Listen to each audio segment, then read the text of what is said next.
The floor is lava! Haha, just kidding. But honestly, it's kind of falling apart. You might not feel it yet, but a huge part of North America has already lost 37 miles worth of rock from its foundation. And no, this isn't about earthquakes or giant sinkholes. It's about the continent losing pieces of the very thing that keeps the ground from wobbling around like a bad carnival ride. A team of researchers has just dropped a geological bombshell. Part of North America's ground is thinning out like a very sad, very slow ice cream drip. How do they know? They basically gave Earth a high-tech full-body MRI and created 3D maps showing how rocks once considered indestructible are now melting away into the planet's guts, like an upside-down cheese pizza inside an oven. But to really understand this mess, you first have to meet my old friends, Cratons. Cratons are like the roots of the continents. They're thick, tough, and ancient. We're talking billions of years old. These bad boys survived meteor impacts, supervolcanoes, and even the tectonic movement of plates. If the plates got into fistfights, for example, you can bet we would see mountain ranges being born. If they got a divorce, drifting apart from each other, then a whole new ocean would be born. All of these things leave scars on the surface of Earth, but the Cratons seem to always remain unfazed, like the cockroaches of geology. And since a Craton can basically get punched in the face and feel nothing, scientists always assumed these things were nearly indestructible. But then, a group of researchers took their fancy machines to the test and realized that, wait, the Cratons are falling apart? How? Enter the Farallon Plate, a really ancient tectonic plate that started to slide under North America's major plate over 100 million years ago. This is a pretty normal process, actually. It's called subduction, and it's how Earth recycles rocks and keeps itself from overheating. This subduction thing has been happening for so long that, by now, the Farallon is almost 400 miles away from the Craton, sitting pretty chill at the lower mantle, weirdly close to the outer core of our planet. But the Farallon has been causing trouble, like that one roommate who moved out but keeps leaving weird stuff in the fridge. You see, as it sinks, it tugs on the bottom of North America's foundation, stretching it out and causing pieces to fall off into the deep mantle. And if that wasn't enough drama, the sinking Farallon has also leaked water and carbon dioxide into the surrounding rocks, making the Craton even softer and easier to shred apart. Thanks, Farallon. Very cool of you. By studying hundreds of earthquakes across thousands of monitoring stations, scientists have confirmed the story. Big chunks of continental material are dripping downward, thinning the Craton by as much as 37 miles. That's more missing rocks than can fit into a milk carton. Sounds dramatic, right? But don't worry. This is happening at a snail's pace. It'll take millions of years for anything noticeable to happen. Your great-great-great-great few grandkids from the distant future might still be standing on solid ground. But don't get too comfy. This thing may not be an urgent problem, but there's another type of sinking that's happening faster than you can say, "Help!" Here's the thing. By 2050, at least 32 major cities in the US, including New York, Baltimore, and Charleston, could be partially underwater. And guess what? This one is mostly our fault. Scientists noticed that since 2007, some cities have been sinking into the ground between 0.04 and 0.08 inches every year. Charleston, in South Carolina, is pulling ahead in the worst way possible, sinking 0.15 inches annually. Sure, these numbers sound tiny and a bit ridiculous, but Charleston is barely 9 feet above sea level, and a little sinking goes a long way when the ocean is breathing down your neck. On really bad flood days, people there have to abandon their cars and basically swim home. This whole phenomenon is called land subsidence, and when you mix sinking land with rising sea levels, you get a disaster cocktail of flooded streets, salty farmland, ghost forests, and a lot of very cranky homeowners.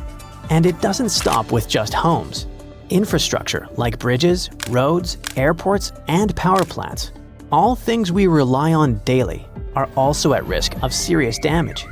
Flooded electrical grids and sunken highways could cause billions more in economic losses and create major safety hazards for communities. Now, let's be fair. Not everything is humanity's fault. Some of this trouble dates all the way back to the Ice Age. About 12,000 years ago, massive ice sheets covered the northern US. They were heavy, like seriously heavy. The weight pushed the land down, and when the ice melted, the ground didn't just pop back up like a trampoline. Instead, it started playing a weird game of geological seesaw. The places that were squished started rising, and the places that weren't got pulled down. This whole process, called glacial isostatic adjustment, try to say that 3 times fast. But of course, humans found a way to make it worse. Groundwater extraction is a major culprit. Think of it like pulling the stuff out of the mattress. After a while, the whole thing just sags. In places like California's Central Valley, the land is dropping by up to 8 inches a year because we keep pumping out water during droughts. In cities like New York, the problem isn't just water. Skyscrapers themselves are making it worse. Yep, turns out if you stack millions of tons of concrete and steel onto soft ground, it tends to flatten. And in case you're wondering, the total mass of New York City's buildings is around 1.68 trillion pounds. That's about the same as 3.5 million statues of liberty piled up. With so much weight concentrated over a relatively small area, the underlying soils have no choice but to compress over time. And if you thought it couldn't get messier, think again. We've been building dams, which stop rivers from delivering fresh sediment to coastal areas. That sediment is kind of like Mother Nature's way of fluffing the ground back up. Without it, coastal lands are compacting like an old sponge. Plus, when wetlands are drained for agriculture or construction, the peaty soil dries out and collapses. Honestly, it's like the ground just can't catch a break. Scientists also noticed that the areas that used to be lush wetlands are now among the fastest sinking spots in the country, especially along the Gulf Coast. Louisiana, for example, is losing about a football field of land because of this mix of subsidence and rising seas. So what's the end game here for us regular people who just want to live above sea level? Well, it's not looking great. Ghost forests, which are basically drowned woodlands, are popping up. Farmland is turning salty and unusable. And even sunny day flooding, where streets flood without any rain, is becoming a thing. Yikes! Meanwhile, over on the West Coast, California is not exactly winning either. San Francisco and Los Angeles are both sinking, which means that rising sea levels could hit them twice as hard and twice as fast. In some places like the Palos Verdes Peninsula, the ground has been sinking so fast, people over there might as well live like moles. So, is America turning into the next Atlantis? Probably not next week, but without serious action, like cutting back on groundwater pumping and planning smarter cities, at least 500,000 people are in serious danger. And the housing damage could easily rack up a jaw-dropping $109 billion by 2050. In the end, while North America isn't about to sink like a poorly made souffle, it's definitely showing some cracks in the crust. So maybe let's ease up on groundwater pumping, rethink how and where we build, and invest a little more in keeping our feet dry. After all, if the floor really does become lava someday, we're gonna wish we had at least fixed the leaks first. You rub your eyes, trying to make sense of everything. Perfect circular holes in the bottom of the ocean floor off the coast of Big Sur in California. You have no idea how this happened, even though you're a marine biologist who's been practicing it for years. You go through some of the old records and find out that these holes have been around since the 90s. In 1999, a ship-mounted sonar conducted a survey and found 5,200 of these pockmarks, or large holes over 500 square miles, on the ocean floor. They look like moon craters underwater. You contact your team and get the robot ready to go down and explore the scene and bring back a few samples. You and the team drive to the coast and hop on the boat. you're sitting inside controlling the robot with a joystick. Your teammate sets the robot in the water and drives it down. Everything seems normal near the surface, but as the robot goes lower, the pockmarks start appearing.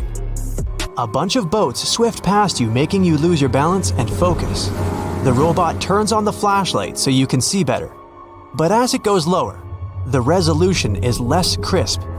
It almost reaches the bottom, and the holes are smooth and nearly perfect circular shapes. Some of these holes that were visible in the sonar reading measure more than 30 feet across and 15 feet deep. You show the rest of your teammates the images, and they're shocked. The robot continues swimming, but there appear to be more holes all around. Many of them are too small for the scanner to capture from above. These microdepressions are steep and have sort of tails going in a certain direction. It's possible that the currents underwater played a role in their shape. Everywhere the robot swims, there are new holes all around. After a couple of hours, the robot goes back to the boat with some samples. You take them back to the lab and study them. The robot clearly captures images of human trash, but the samples don't indicate anything alarming for now. Despite the fact that 1/3 of the pockets are filled with trash, there's still no explanation of how they were formed. It's late at night and the rest of your team heads back home. You're passing out in the lab, still trying to find some answers. You wake up the next day, and while cooking breakfast, you get this idea that maybe these holes are gases venting out, which could be harmful to marine life. You quickly get the robot and sail out to the ocean once more. This time, you didn't even think about calling your teammates. You place the robot in the water and get behind the screen to control it. The robot descends to the bottom of the ocean and does a survey.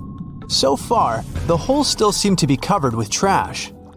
But some of the holes have marine life dwelling inside, like fish and seaweed.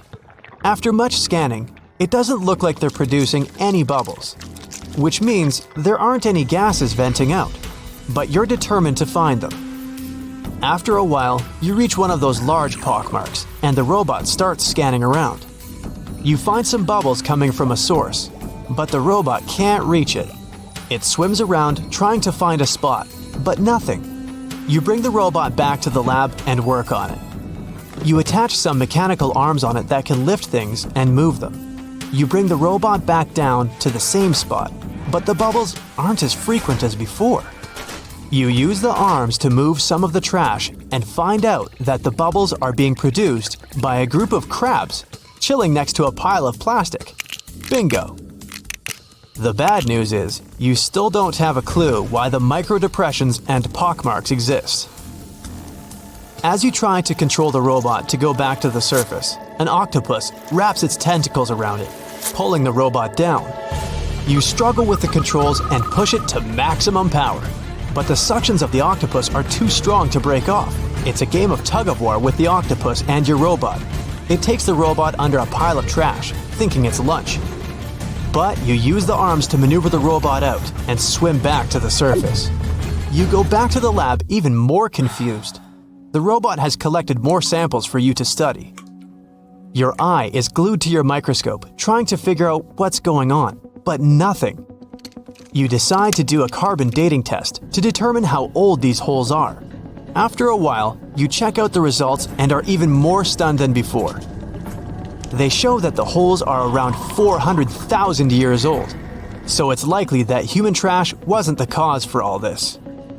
You pull many all-nighters trying to figure out the truth. You gather your team once more and hold a small press conference about this. You claim that this may be something we should be extremely worried about, but you still can't tell them more than what you know. With all the brain work put together, you find out that the large pockmarks haven't changed or been active for more than 50,000 years. The newer holes were most likely created by human trash settling in the bottom of the ocean floor. The marine life gathered some of this trash like plastics and discarded fishing gear and created homes for themselves. This is why around 4,500 of the holes are newer and have trash in them. But it still doesn't answer why the holes appeared in the first place. You're back to square one. The only way to see what's really going on is to clear up the trash from underwater and study them. The story makes headlines in the local community and catches the attention of a cleanup crew. You organize a trip to the ocean and begin the extraction of all the trash. Many cleanup boats arrive and everyone drops down a net to collect the trash. You send down the robot once more to make sure the nets are hitting the right spot. As most of the trash is being collected, many marine life animals scramble and try to find a way to escape. Everyone makes sure not to hurt them.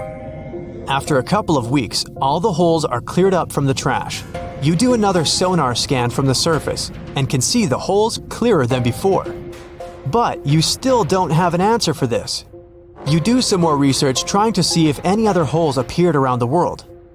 On the other side of the country is a mysterious blue hole off of Florida's Gulf Coast.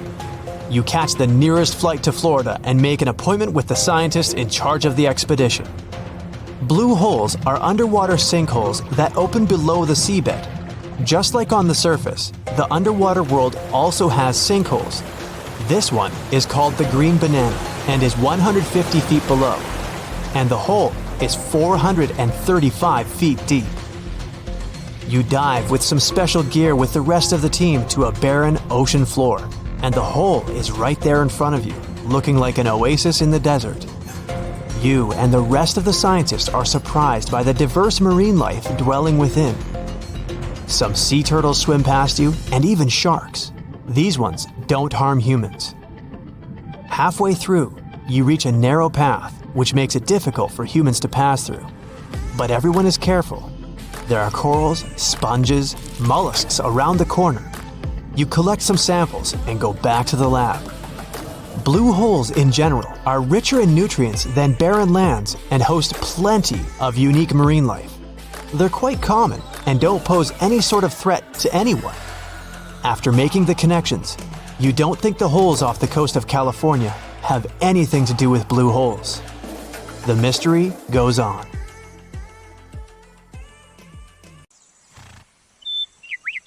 On September 16th of 2023, without warning, the Earth began to hum. A low, strange vibration reverberated through the crust. This set off seismic alarms all across the globe. For 9 days straight, the planet was pulsing with this horrifying rhythm, and scientists had no idea what was going on. Meanwhile, the total disaster was happening in Greenland. It wasn't an earthquake. They knew that much. They could tell it by the rhythm. Since we all live on giant tectonic plates, they constantly move and slide on magma like icebergs on water. Sometimes as they move, they can rub against each other or collide or break. In any case, all this causes an incredible release of energy that sends shockwaves through the ground. That's when we feel the ground literally shaking, and it's what we call an earthquake. These vibrations we feel are called seismic waves. Seismometers pick them up as pings or rumbles. In a typical earthquake, they create a bunch of different frequencies. It's a crazy chaotic mix of low and high frequencies, like smashing every piano key. What was weird about the Greenland event is that the signals weren't like that at all. It was a steady, single-frequency vibration, as if some ancient machine was stirring beneath the earth. It's like one piano key being struck over and over, creating a doom-like, repetitive sound.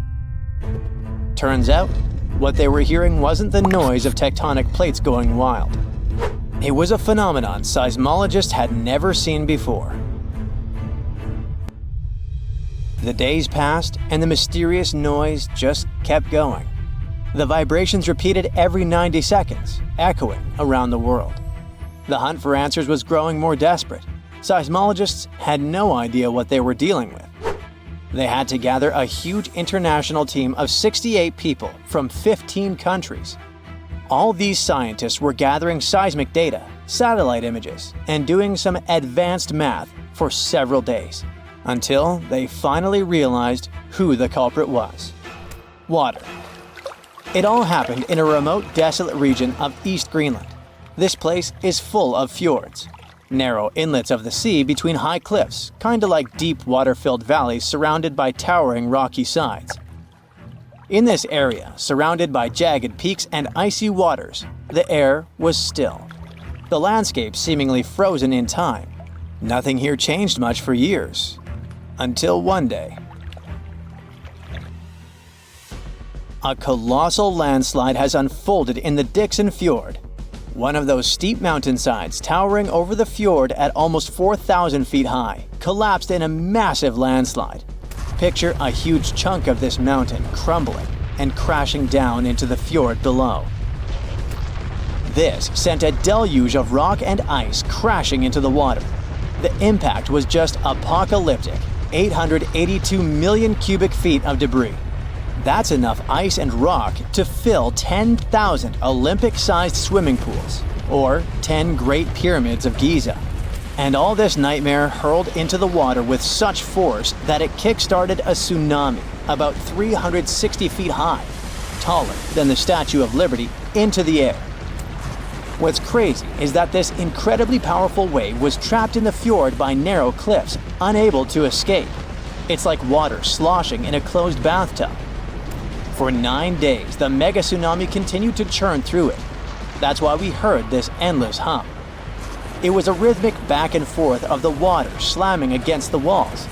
The shock waves were rippling deep into Earth's crust, vibrations so strong that they were picked up by seismometers around the globe. This was a phenomenon so rare, so unprecedented, that it left scientists stunned. It turned out to be a perfect storm of elements. A glacier, weakened by years of warming, could no longer bear the weight of the mountain above. This collapse was inevitable, and the chaos literally shook the Earth to its core. And people often hang out in this area with cruise ships passing by. We're lucky that no lives were lost in the disaster. It was a close call though. A tourist ship stranded in the area just 2 days before narrowly escaped the tsunami's reach by pure luck. But it doesn't mean there were no losses. The waves destroyed a nearby Inuit site, which was there untouched for over 200 years. They also swept away the huts at a research station that were about 43 miles away. The vibrations traveled from Greenland to the South Pole in less than an hour. That just shows how dangerous events like this can be. And this isn't the only place where such catastrophes are happening.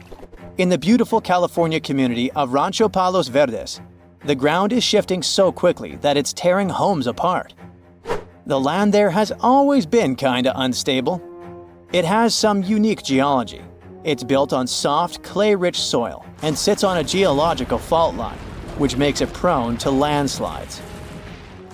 This means that this land is prone to slow, natural shifting over many years, even when no crazy weather is happening. It's been like this for decades, but usually it's slow and pretty manageable, like about a foot a year. Imagine a tree that you played with as a kid moving 20 feet to the left as you grow up. For decades, residents adapted. They built their homes on adjustable beams.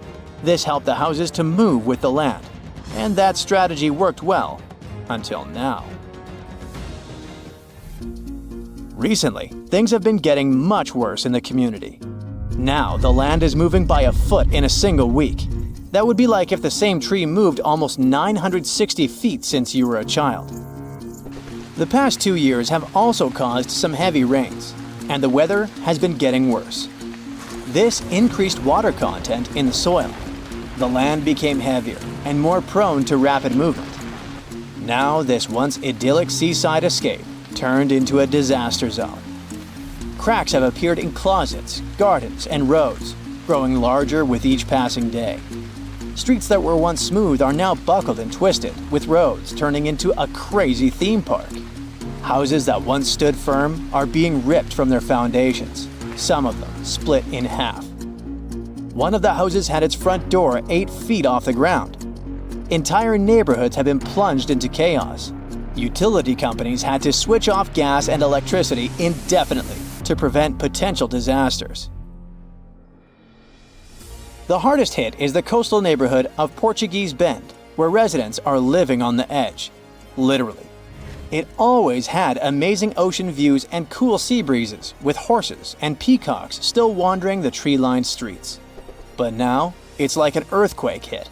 Only this time, the earth isn't stopping. For many, this place feels like paradise, if only the land would stop shifting beneath their feet. So the locals don't give up. Some of them had to leave, but many are determined to stay and fight, despite the destruction. But they still have to pour in hundreds of thousands of dollars to save their properties. People have installed generators to keep the lights on and set up sewer systems and pumps to drain the groundwater causing the landslides. Some say that the only way for these neighborhoods to survive might be to go completely off-grid, installing power walls to store energy and stuff like that. People are trying their best to run the sewer system off generators. They hope that they could get rid of this water in the soil that's causing these hellish landslides in the first place. They're determined to fight, but they will need help and support from the government to fight this disaster. Landslides are actually more common across the US than many might think. And new maps and data show that tons of people in the country might be in danger. Scientists managed to create the first very detailed, very cool map that shows where these landslides might happen, county by county. It's based on a lot of data and the history of 1 million previous landslides. They say that nearly 40% of the United States is at risk of experiencing landslide activity, which could lead to some insane catastrophes in certain areas. Luckily, now both residents and engineers can keep this in mind. But all this shows how vulnerable we are to natural disasters and how we should always stay alerted. People in the U.S. consume around 100 acres of pizza every day, which is almost the size of Vatican City. Also, they drink 146 billion cups of coffee a year. Now, with that amount of coffee, you could fill an average-sized lake in approximately 10 years. But you couldn't fill Lake Superior because it has enough water to cover the whole U.S. with 1 foot of liquid. Now, people in the U.S. generally don't live in rural states like Wyoming, and because of that, more people live in New York than in 39 out of 50 states of the U.S. At the same time, Wyoming is the 10th largest state in the U.S. It's bigger than the U.K., but it's also the least populated state. You could drive through it for hours without seeing a single person. And because there's no strangers around, locals don't even lock their doors. Also, the whole state only has 2 escalators. Count them. Nestled within Wyoming's borders is iconic Yellowstone, the country's first national park. Now, living in Wyoming can be likened to playing a game on hard mode. It's one of the windiest and coldest states. The weather is genuinely wild, and it's not for everyone. There are also positive things about Wyoming, like its affordable stay and endless outdoor activities. It has a population of 576,000 people. That number of inhabitants could fill a small city. But everything you love about the outdoors can be found here, and that's why people choose this state. Vermont is the muddiest state in the U.S. It even has its own Loch Ness Monster. In the 17th century, European cartographer Samuel de Champlain reported seeing a 20-foot monster in Lake Champlain, named after him, that was as thick as a barrel and had a head like a horse. And since then, many more people have allegedly seen this creature. Vermont is an excellent state with tons of natural beauty. It's the perfect place for starting a farm. The state has a population of a little over 500,000 people. There are more folks in a few blocks in New York than the entire state of Vermont. It's a rural place, not ideal for building huge cities. But if you love farms and maple syrup, then Vermont is a haven for you. It produced over 2 million gallons of maple syrup in 2003. Vermont is also very cold, so people have invented snow golf. They would paint golf balls red and play in the winter on hard, icy snow. Now let's talk about the largest state in America, Alaska, the last frontier. This state is so big that it could fit 19 other states. But when it comes to population, Alaska could be doing a bit better. It has stunning natural beauty, like huge forests and lakes. At the same time, there's a lot of wildlife, which can sometimes be frustrating. Imagine sitting in your garden and getting visited by a grizzly bear or a wolf. Part of the problem is that the cities are too far apart. It's at least a 6-hour drive from one city to another. Still, if you love the outdoors, Alaska is the place for you. Plus, you get paid to live there, But there is a problem. As we all know, Alaska is not connected to the rest of the U.S., so most goods have to travel a long way, meaning everything is quite expensive there. And one of the biggest reasons people don't like living there is that it's freezing. You must shovel tons of snow just to get outside and do simple tasks. Around 700,000 people live in Alaska year-round, and if you ask them, they'll probably tell you that they like it there because there aren't many people around.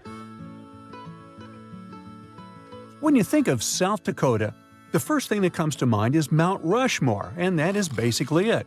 The state has a population of a little under 1 million and is practically empty. It has harsh weather and it's pretty far from everything. But the people of South Dakota are super friendly. If you go there, you'll feel welcome. Also, as with many other states, the beauty of nature might surprise you. North Dakota is similar to South Dakota, but a little more challenging than South Dakota. The state has tough winters, hot and humid summers, and no big cities. And if that wasn't enough, it also has a lot of floods. When people hear about this, they usually stay away, despite Dakota being a beautiful state. It has a population of 780,000 people, making it the fourth least populated state in the U.S. When settlers were moving there, only a tiny number of people remained in the end. Many moved to Canada, where farmland is better, thanks to better weather and more fertile soil. North Dakota has some unique benefits, like low cost of living and low unemployment rates. And if you are a nature lover, you won't be disappointed. It has 13 state parks and 3 national parks, all with fantastic scenery. Delaware is a small state with an even smaller population. The biggest city in Delaware is Wilmington, which has a population of 70,500 people. As for the whole state, it has around 1,031,890 people. It also has 2 million corporations, but no big cities. You may wonder about the reason. Well, they don't pay income taxes there, and those corporations are not actually located in Delaware, meaning that the local people there really don't benefit from them. The state is prone to storms. Philadelphia, which is close to Delaware, has fewer storms and is closer to major cities, so corporations simply move there. Most people who live in Delaware are retired. They don't need jobs, but love the fantastic beaches this state offers. Hey there, cowboy! We're going on a horse ride to the most beautiful state with teeming wildlife, which houses one of the best national parks, Glacier. Of course, I'm talking about Montana. This state has a little over 1 million people and is bigger than Japan in territory. But Japan has around 111 times more people than Montana. Why? Well, most people don't want to be cowboys. Generally speaking, people tend to like living in big cities, which Montana doesn't have. Plus, Montana has tough winters and expensive houses. And people don't like being cold. That's why Florida has so many people. Rhode Island has a population of a bit over 1 million, making it the 8th smallest state in the USA. Rhode Island is a small, flat coastal state. If you climb on a chair, you might see the whole state. Just kidding, you can't do that. By territory, it's the smallest state in the U.S., but it's densely packed with people. At the same time, the inhabitants of this state are gradually leaving it. The cost of living there is high, so they would rather go somewhere more affordable. Now let's say you're from Canada. In this case, if you accidentally teleported to Maine, you wouldn't even notice it, because the landscape would look almost the same. Maine has beautiful lakes, mountains, dense pine trees, and many moose. If you see one, stay away. Maine is truly a beautiful state, but it has a small population of around 1,300,000 people. Maine has terrible winters, so almost everyone lives near the coast or as far south as possible to escape crazy snowstorms that are common here. Because of this, 89% of Maine is covered with forests. This is one of the reasons why there aren't many industries here. Portland is the biggest and most beautiful city in this state, but only around 38% of the population lives in cities. Most inhabitants of the state are avid outdoor lovers. A magnitude 15 earthquake has the potential to completely destroy our planet and evaporate all the water in a matter of seconds, leaving Earth uninhabitable. Over 500,000 earthquakes happen annually, but none have a magnitude of 15. 90% of quakes occur in the terrifying Ring of Fire zone located around the Pacific Ocean. The ground there is like jello. It shakes almost constantly. The most powerful earthquake to have ever struck Earth had a magnitude of 9.5. That much power can lengthen or shorten the day. But there's probably an earthquake in the confines of your own home now caused by a speck of dust landing on a table. But it has a power of negative 15 magnitudes. Earthquakes happen when tectonic plates move. They're like Lego pieces that are not properly secured, and when they move up, down, or hit one another, the ground also moves, triggering earthquakes. This tectonic energy acts like a battery. It stores energy for a long time, up to 500 years. When this stored energy is released in a sudden burst, the consequences are horrifying. Even the strongest structures submit to this relentless force that leaves a trail of destruction in its path. In some instances, earthquakes can even trigger tsunamis, amplifying the chaos. Such a crazy amount of power can split the ground open and cause severe damage. The strength of an earthquake is measured by the Richter scale, but now it's being replaced by the moment magnitude scale. When there's an earthquake, we hear about how strong it is. It's usually from 1 to 10. Luckily, we haven't had a Richter scale earthquake yet. The most powerful earthquake to have ever happened in modern history occurred in Chile in the 60s. It was around 9.5 on the Richter scale, and it altered Earth's rotation and messed up the length of the day by around 2 milliseconds. It also triggered a massive tsunami and affected a vast area of 155,000 square miles. The Richter scale doesn't actually have a limit. Still, anything above 25 doesn't need measuring, because if that ever happened, we would simply turn into dust, and nobody would care to measure this disaster. As we said, the strongest earthquake had a magnitude of 9.5. If this magnitude had been just 0.5 stronger, it would have created a ruptured line 2,174 miles long. That is almost 7 times the size of Wyoming. A magnitude 11 earthquake would create a crack halfway around the world. Massive tsunamis would hit coastal areas, destroying everything, and Earth would get into a massive environmental crisis. If you love hiking, you would have new mountains to explore, created by the terrifying earthquake. Even the temperature would increase because of volcanic eruptions and the resulting greenhouse gases. It would turn our planet into a hot oven. The safest places would be far away from any buildings, seas, oceans, and mountains where there would be a low chance of a landslide. Countries unprepared for earthquakes would be totally destroyed, and cities would turn into piles of rubble and dust. Going up on the Richter scale would only make things worse. But don't worry, an earthquake of that power is impossible. Earth's crust doesn't have enough energy to produce such earthquakes. But there is something that has much more power and can produce mega earthquakes. Asteroids are powerful enough to destroy our planet, as we all know from the dinosaur era. That asteroid was around 6 miles long, and it caused massive damage to the planet. It triggered earthquakes that shook the ground constantly for months. These terrifying quakes were about 50,000 times stronger than the Chile earthquake. They also triggered a tsunami that was 30,000 times more powerful than the Indian Ocean tsunami.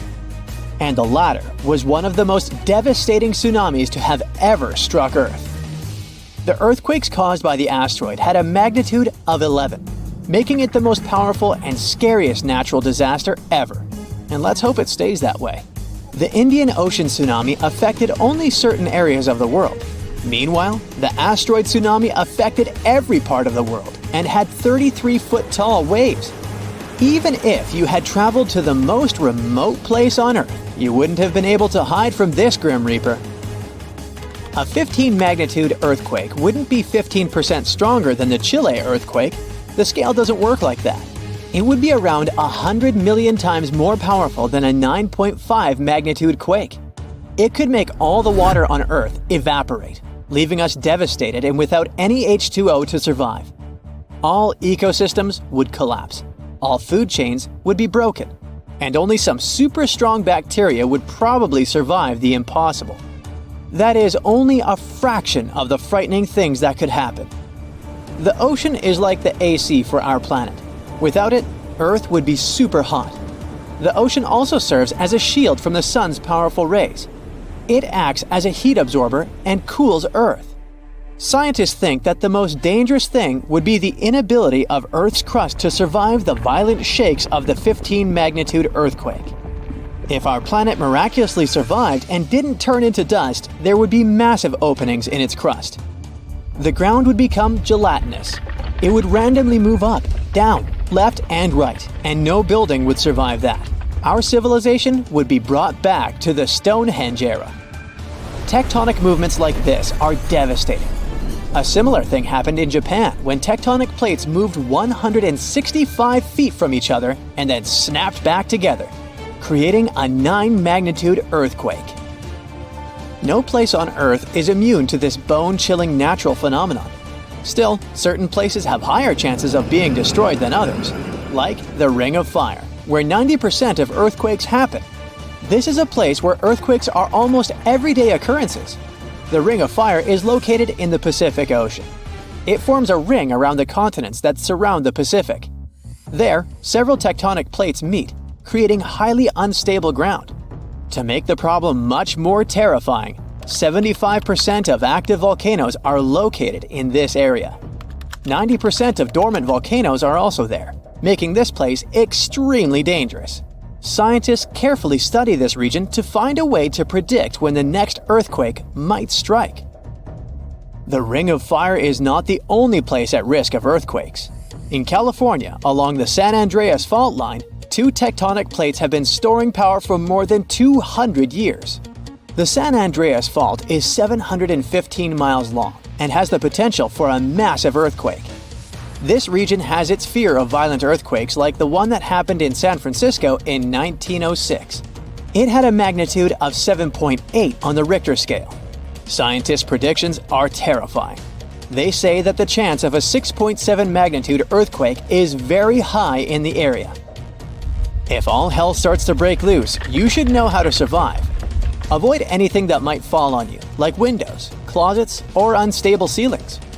The official phrase from emergency experts is drop, cover, and hold on. Stay low to the ground. Hide under something stable like a table, and remain there until the shaking stops. Make sure to stay in your shelter for another minute or two, just in case there are aftershocks or loose debris. Use your nose and smell for gas. If you do smell it, don't turn the lights on or do anything that might ignite it. Stay strong and be safe. You have friends over for dinner. You set your drink on the counter and go help your friend set out some desserts. When you get back, you notice the liquid in your cup. It's sloshing around and the ice cubes look like ships on a rough sea. Now you feel it too. On the ceiling, the chandelier is swinging like mad. Then you hear someone scream, "Earthquake!" The house and everything in it is rocking back and forth. You try to run for cover, but the shaking keeps you stuck in place, fighting to keep your balance. The cabinets look possessed, and glasses and dishes fly out and smash on the floor. The bookshelves topple over, and everything hanging on the walls sways and falls off. You duck under the dining room table, trying not to get hurt on all those broken dishes. Yeah, you've been through earthquakes before, but none like this. Checking your phone? Typical, no signal. You can't believe what's about to happen. The screams get louder, and suddenly, the whole house collapses. The biggest earthquake ever recorded happened in Chile in 1960. Disaster came in the afternoon, just when everyone was out enjoying themselves. To cause serious life-changing damage, you need to have a magnitude of around 7 or so on the Richter scale. This one was 9.5.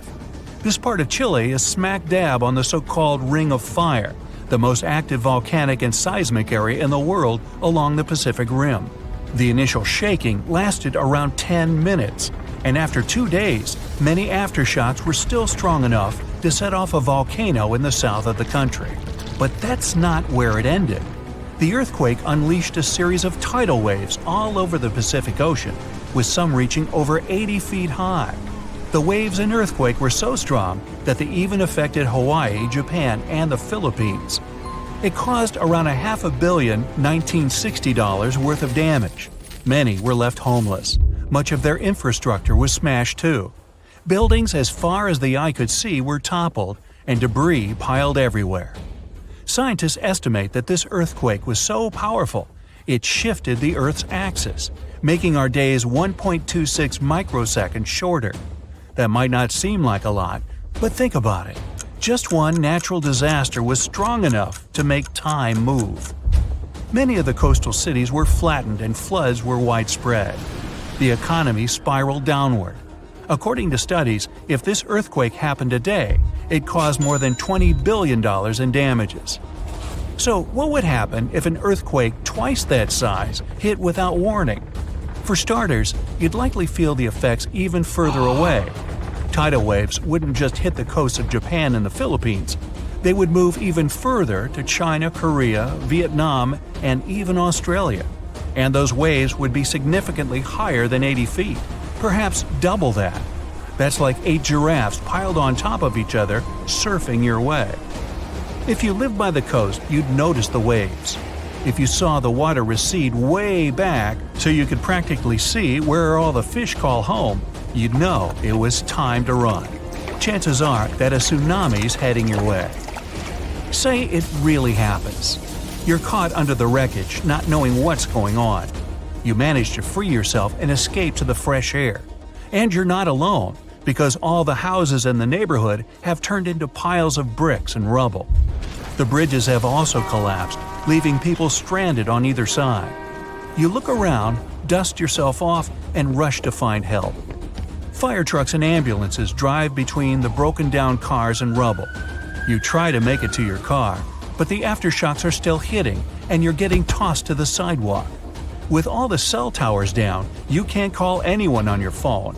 Your knees are shaking, but you manage to power through. Once you reach your car, you see it crushed under a boulder, like a giant soda can. You continue on foot and eventually reach downtown. It looks as if some giant got angry and knocked all the buildings down. You push forward and try to see if you can find some help. Without warning, your phone vibrates. You check it and see 1,000 notifications about a 20-magnitude earthquake. You're still shaking, but that's all you. The ground is still for now. Uh-oh. You hear something in the distance, racing towards you. To your right, you see tidal waves as tall as buildings charging at you. Still in shock, not knowing what to do, you now come to your senses and run. You don't even know which way to go. There's a tsunami right behind you, and in front of you are broken down buildings with rocks and concrete still falling everywhere. Wait, there's a building that's somehow still standing. You need to get on top of that thing. You reach the elevator, but it's jammed. Not surprising. You bolt up the stairs as fast as you can, tripping on broken glass and plaster, but always managing to get back up. You look out a window and see the water. It's so close. You're nearly at the top. A few more flights and… whoosh. The water forces its way into the building and drags you down at least 2 floors. You can barely see anything. Still, you know you must swim up.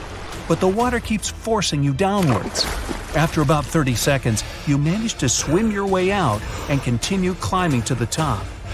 You scramble to the top floor and collapse on the roof. You're safe for now. The tidal wave is still going strong, plowing its way through the ravaged city center. Your phone is now waterlogged and useless. You have a perfect 360-degree view of your town covered in water and debris. The ground starts to shake again. Maybe you'll just sit around until this is all over, waiting for the rescue helicopter. But then, a loud explosion that almost breaks your eardrums shakes the ground even more. Off in the distance, smoke is rising, and soon it covers the entire sky. Darkness hides the morning sun. That's when you can see lava shooting up into the air and landing nearby. The lava forms into a river, flowing its way into town, block by block.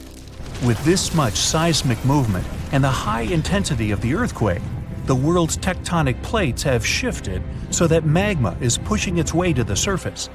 From the Earth, steam begins to vent. Then the heat hits you. You see the magma cover the ground like a blanket, eating up every car in its way. What's worse is that the magma is melting the foundations of the buildings that managed to withstand the earthquake and the tsunami. The buildings in the distance are now sinking and collapsing into the raging lava pool that's replaced your town. One by one, every building descends. That means, the building where you're standing is also swaying. It's about to fail. That's when you see the light.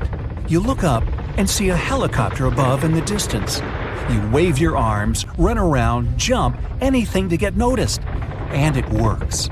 The chopper makes a few circles and finally drops you a rope ladder. As you're lifted in the chopper, you take a good look at the world below you as it wriggles around like noodles in a strainer.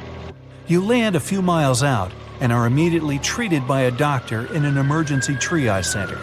You were one of the lucky ones. A year later, the tsunami water has receded. The lava that flowed inland has cooled, but all that magma permanently changed the ground below it, and the whole town is gone. The disaster has thrown the entire country into a financial nightmare that'll last decades. It takes months to survey the town, making sure there's no dangerous electrical wires or busted gas pipes anywhere. They're rebuilding your town farther inland from where the old one was. In other towns, they rebuild directly over the ruins. In others, they just decide to move everyone to a nearby city. For hundreds of years, people in the US have reported hearing strange, loud booms. These mysterious sounds are called skyquakes. And yep, it's a real thing. If you've ever heard a loud, distant booming noise that definitely wasn't a thunderstorm or a car engine backfire, congrats, it looks like you've experienced a skyquake yourself.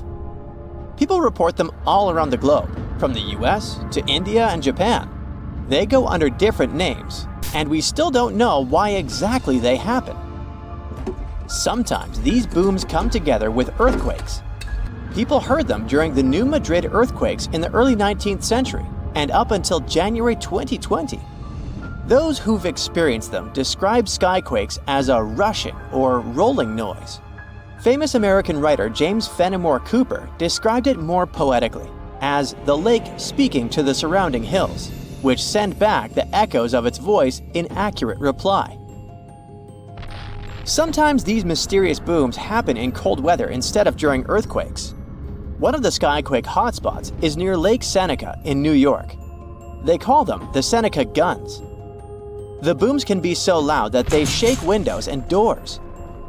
Back in August 1886, after an earthquake in Charleston, people heard these noises for several weeks, happening at the same time as many aftershocks from the earthquake. In 2020, scientists from the University of North Carolina looked at old news pieces, especially from North Carolina, where people have often reported these sounds. They hoped to match the noises with earthquakes data, but they didn't find any link between the sounds and earthquakes. One of the researchers said they believe the noises are happening in the air, not underground. The team looked at infrasounds, which are low-frequency noises that humans can't hear. They found signals lasting 1 to 10 seconds that matched the times when people reported hearing the booms, but nothing is certain here. Some people think that solar flares, underwater tsunamis, or caves collapsing under the sea cause skyquakes. Others believe the sounds come from planes making loud sonic booms. But that doesn't explain old records of skyquakes from the past before planes were even invented. Some scientists think a type of meteor called a bolide causes these booms. These meteors blow up when they hit Earth's atmosphere. If this happened above thick clouds, the sound would get louder and travel far, but we wouldn't find anything on the ground. Another idea is that gas might be escaping from the bottom of deep lakes, like Lake Seneca. If you think skyquakes are bizarre, let me introduce you to fog bows. They also go under the name of white rainbows, ghost rainbows, or cloud bows. They form in a similar way to regular colorful rainbows, but are much wider. Rainbows happen when there are big raindrops in the sky, and you can always spot them on the opposite side of where the sun is shining. Fog bows are made by tiny droplets in fog or clouds instead of big raindrops, and they also appear opposite the sun. If you want to see a fog bow, you need to look for it in a thin fog when the sun is bright. You might catch one when the sun starts to shine through the fog, or if you're near the ocean where fog often forms. Because the water droplets in fog are so tiny, fog bows don't have bright colors like rainbows. They might even look all white, or just have faint colors. Some fog bows are hard to see at first because they blend into the mist, but once you spot them, they're easy to recognize. The next rare weather phenomenon you gotta watch out for is thunder snow. You guessed it right. It's a special type of thunderstorm that happens during a snowstorm. Unlike regular thunderstorms that often strike in the spring and summer, thunder snow is much rarer because it happens in the strongest winter storms, like big blizzards, and at the same time needs warm air, which isn't a frequent combo. So, for thunder snow to happen, there needs to be moisture in the air, some instability, and something to lift the air like rising winds. Just like in normal thunderstorms, lightning can appear when you hear thunder. Thunder snow lightning usually goes from cloud to cloud instead of hitting the ground, and the thunder sounds different too, more like a low rumble instead of a loud boom, because the snow muffles the sound. You aren't so likely to get struck by it, but it's still important to stay inside when you hear thunder to stay safe. Northern Lights fans, this one is for you. Scientists noticed a new kind of glow in the sky that looked like a purple streak. They nicknamed it Steve as a joke, but later gave it a more scientific name: Strong Thermal Emission Velocity Enhancement, Steve for short. Steve is actually a fast-moving stream of super hot gas that always moves west and only shows up before midnight. They wondered if something like Steve could happen after midnight, but moving in the opposite direction. And now, scientists think they found the anti-Steve by looking at data from a research station in Norway. In December 2021, they took a picture of a bright purple streak stretching for 620 miles in the sky, and it only appeared after midnight. Satellites from the European Space Agency also measured the conditions in this part of the sky and found that the ions were moving eastward. Steve's late-night twin hasn't been officially named yet, but it would be cool if it was called SAM, which is short for Steve after midnight. If you've ever seen snow on a sunny day when falling from the sky without a single cloud, it must have been diamond dust. It's a special kind of weather with millions of tiny ice crystals forming close to the ground. These ice crystals float slowly in the air, kind of like how dust floats in your house. When sunlight hits these crystals, they sparkle like diamonds. Unlike regular snow, diamond dust can fall from a cloudless sky, which is why they sometimes call it clear sky precipitation. It happens because of temperature inversion. Normally, it gets colder as you go higher up from the ground. But in a temperature inversion, the cold air stays near the ground, and warmer air sits above it.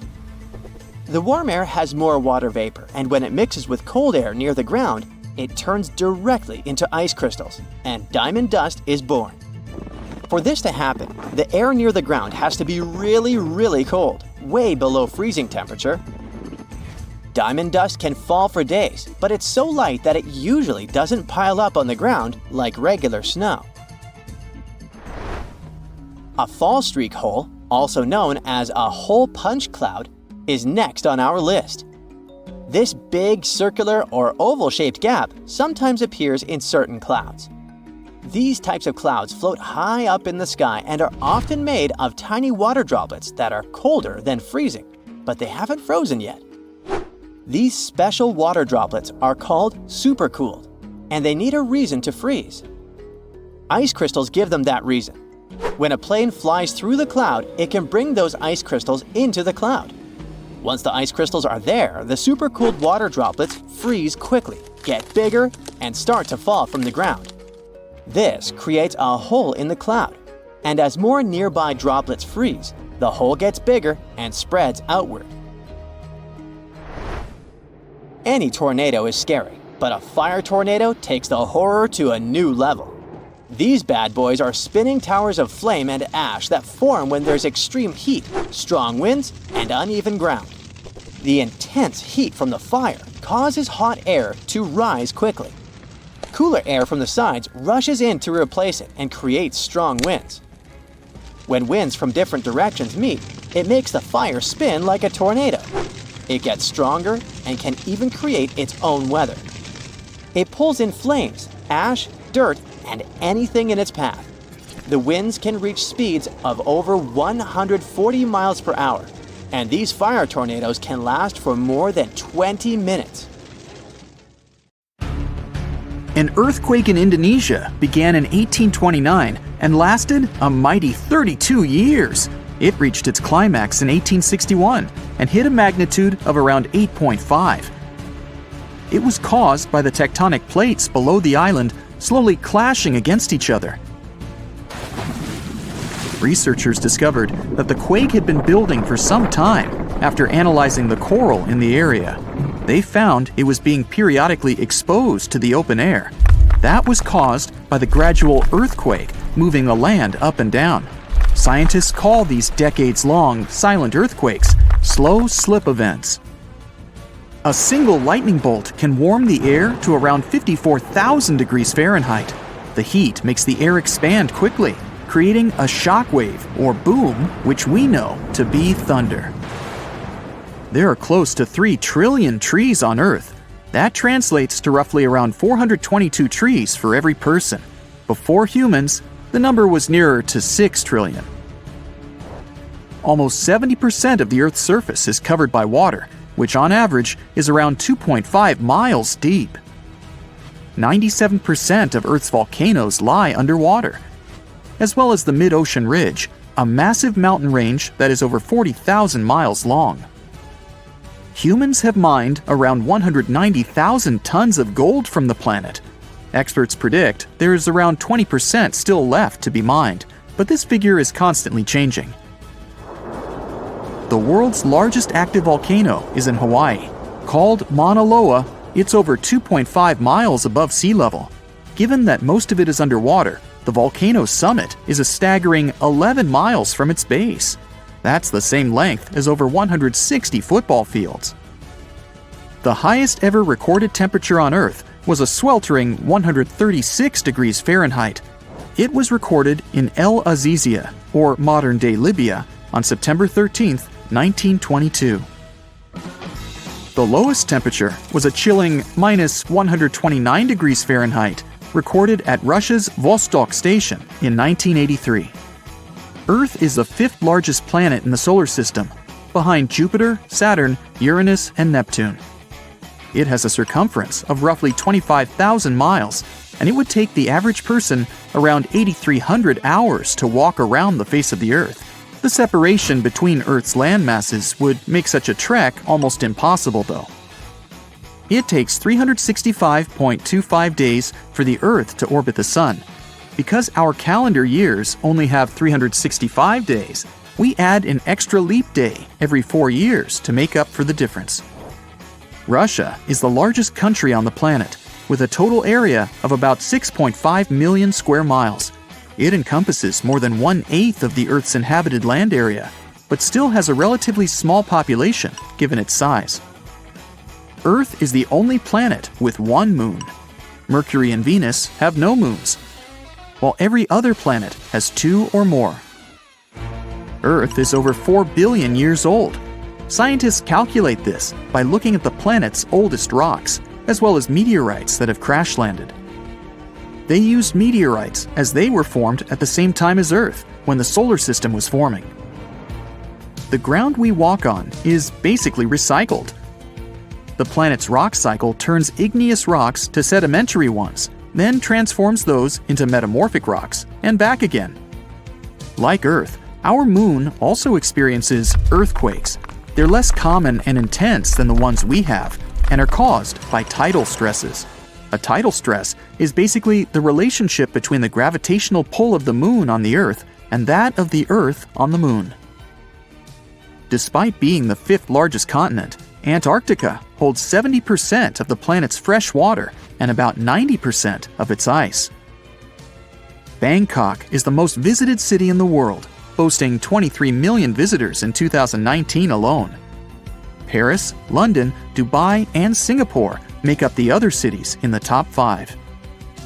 The lowest layer of Earth's atmosphere is called the troposphere and is the reason we have weather. Sunlight heats the planet's surface, which causes warm air to rise up to the troposphere.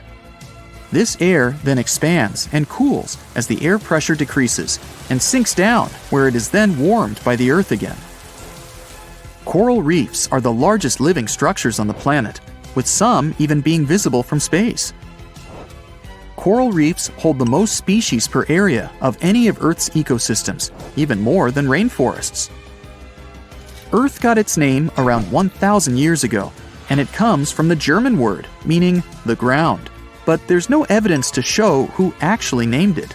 Of all the planets, Earth is also the only one which is not named after a Greek or Roman deity. The deepest point of the ocean is the Mariana Trench. It's a whopping 7 miles below sea level. Coastlines cover about 20% of U.S. land, but are home to more than 50% of the U.S. population. The Earth isn't actually a sphere. It's more like a squished ball that bulges at the equator. The bulge is caused by the force of the Earth spinning, which makes the north and south poles slightly flat. The Earth spins on its axis, which is basically an imaginary straight line. Earth has seasons because the axis is tilted, causing the sun's rays to hit different parts of the planet more directly, depending on the time of year. If the sun was as tall as a standard door, the Earth would be around the size of a nickel. The Earth's rate of rotation is gradually decreasing. It's happening so slowly that it would take as much as 140 million years for the length of a day to increase to 25 hours. Get equipped for any season with brand new Brightside merch. Click the link and grab your print. The biggest animal on Earth is the Antarctic blue whale. It can reach lengths of 100 feet and weigh up to 400,000 pounds, which is around the same as 33 elephants. The temperature at the center of the Earth is around the same as the surface of the Sun, at almost 10,000 degrees Fahrenheit. Earth is around 10,000 times older than humans. Earth is around 4.5 billion years old, whereas humans have been around for, at most, 450,000 years. There are around 34,000 known species of fish. The actual number is way higher though, as a whopping 95% of our oceans still haven't been explored.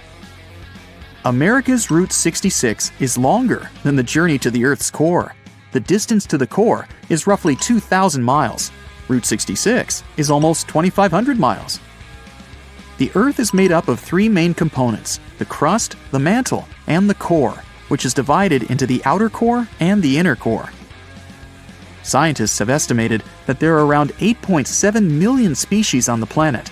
Out of this, between 1 to 2 million of these species are animals. But roughly 86% of land species and 91% of fish have yet to be discovered by humans. Ancient astronomers used to think that the Earth was the center of the universe. For 2,000 years, they believed the Earth to be static, while other bodies traveled in orbit around us. In 1543, Copernicus published his sun-centered model of the solar system. Earth is the densest planet in the solar system. The density varies across its different crusts, but the planet's average density is just over 3 ounces per cubic inch. Mount Everest is the highest point on the planet. Its peak is the highest altitude above sea level at around 5.5 miles.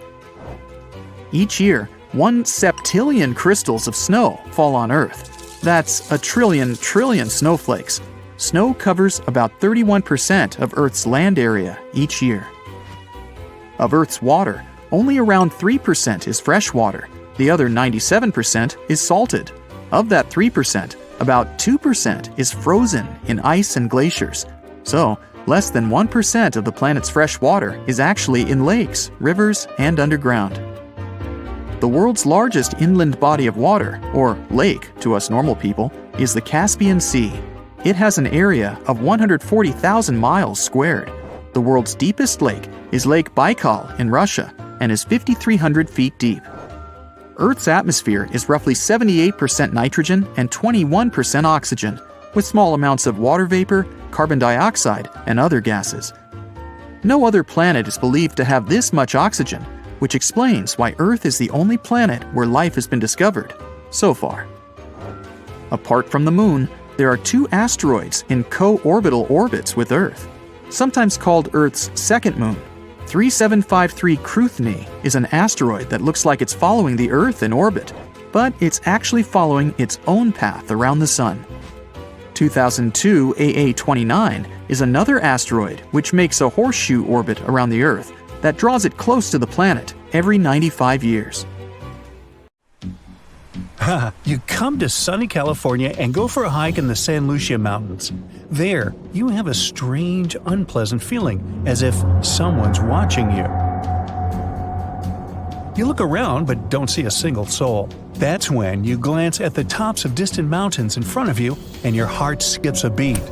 Up on the peaks, you can see the outline of a giant humanoid figure, arms stretched out with a magnificent full rainbow circling it. This mysterious figure is dressed in all black.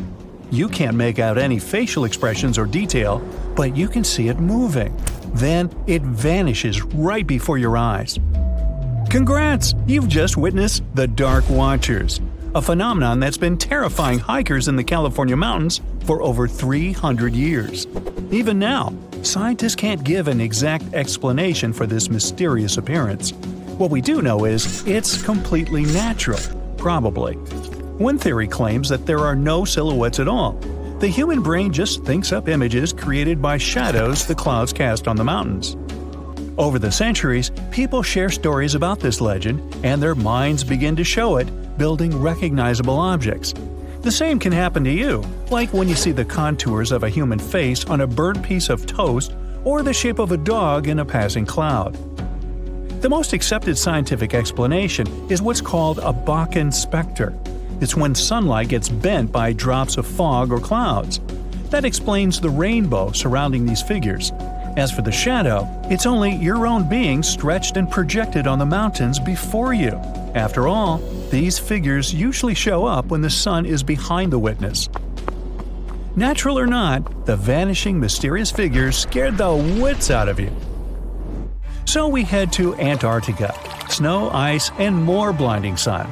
Yep, it's a desert too. The light is almost blinding. You squint and off in the distance, you see something red sticking out from all the surrounding endless white. As you get closer, you realize it's a waterfall, an ominous red cascade flowing from the glacier. Splashes fly in all directions and stain the white snow. Don't worry, these so-called blood falls are nothing of the sort. Millions of years ago, hey, I wasn't around then, a glacier formed over a pond and blocked access to sunlight, heat, and oxygen. Then the pond managed to break through the glacier with a little trickle of water.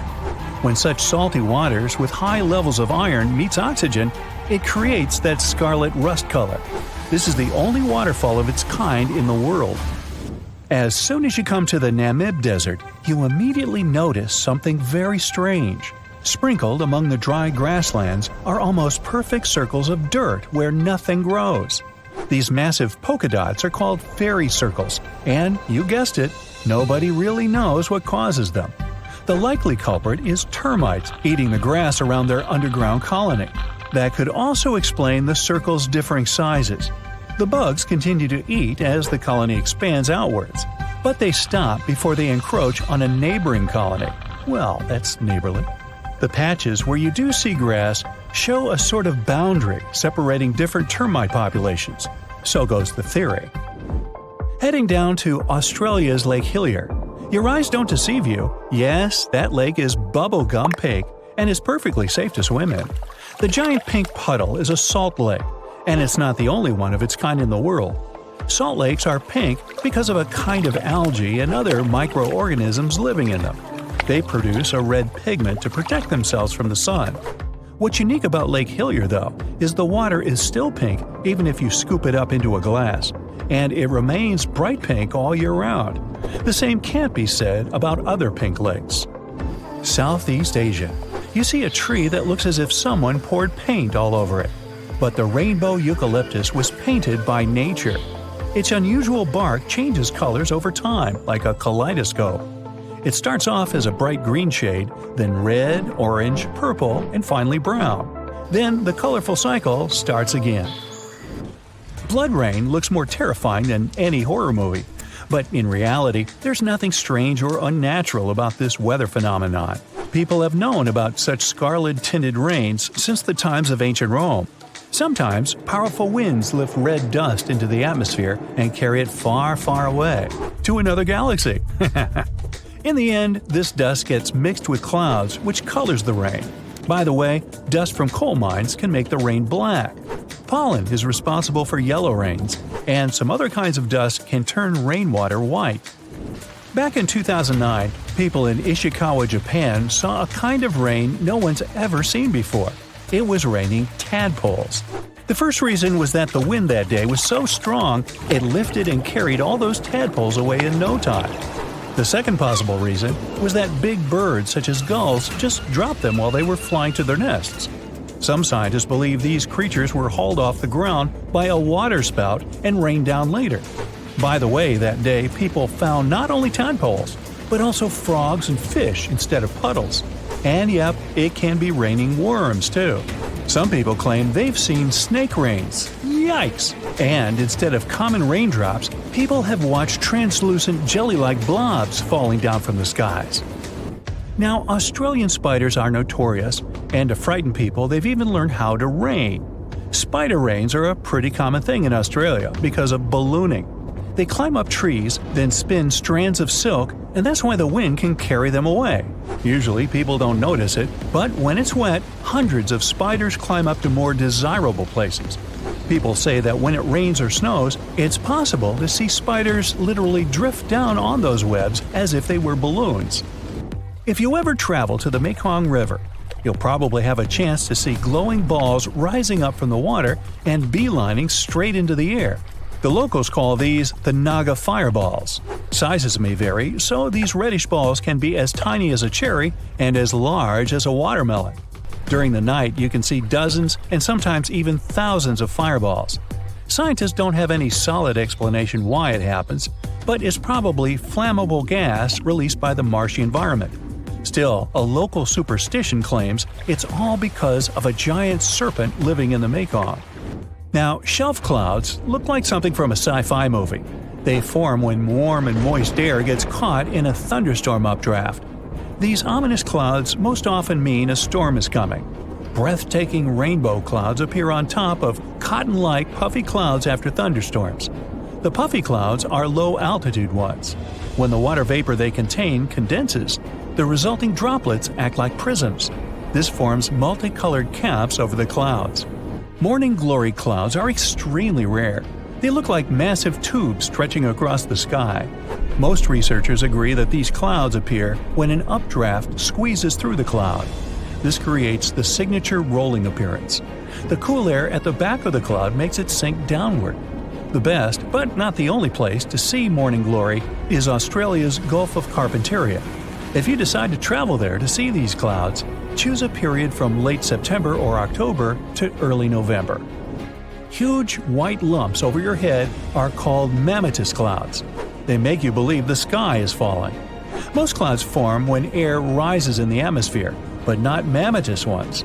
They appear when moist and cool air goes down and mixes with dry air. The result? Unique puffed rice clouds. By the way, if you spot this phenomenon, bad weather is just around the corner. Whoa, mama! If you get to the bottom of the Caribbean just off the coast of Cuba, you'll see circular columns, paved floors, symmetrical stone structures. That's what the Cuban underwater city looks like. Why was a large city abandoned? Lots of people believe the ruins once belonged to a long-forgotten civilization. But scientists have their doubts.